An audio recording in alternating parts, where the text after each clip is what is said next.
নতুন করে আন্তর্জাতিক ক্রিকেট অঙ্গনে আলোচনার কেন্দ্রবিন্দুতে এসেছে ফোর্স মেজর আইনি ধারা, যা সামনে এসে দাঁড়িয়ে আসন্ন টি-20 বিশ্বকাপে ভারতের বিপক্ষে পাকিস্তানের ম্যাচ বয়কটের সিদ্ধান্তকে ঘিরে।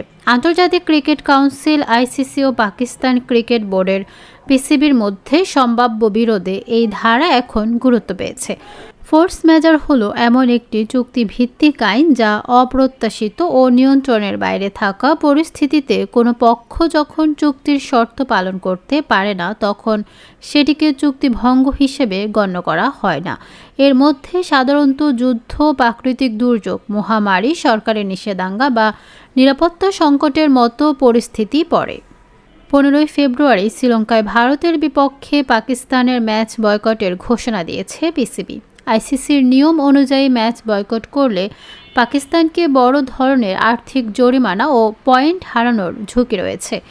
এই শাস্তি এড়াতে পিসিবি ফোর্স মেজর ধারার আওতায় এই বয়কটের যুক্তি দিতে পারে বলে ভারতীয় গণমাধ্যমে খবর প্রকাশ পেয়েছে। তবে আইসিসি যদি ফোর্স মেজর যুক্তি গ্রহণ না করে, তবে পাকিস্তানকে ম্যাচ বয়কটের জন্য দণ্ডিত করা হবে এবং ভারত ম্যাচটি জিতে 2 পয়েন্ট পাবে। আরেকদিকে যদি ফোর্স মেজর হিসেবে পরিস্থিতি স্বীকৃত হয়, তাহলে পাকিস্তানকে জরিমানা সহ শাস্তি কমানো হতে পারে।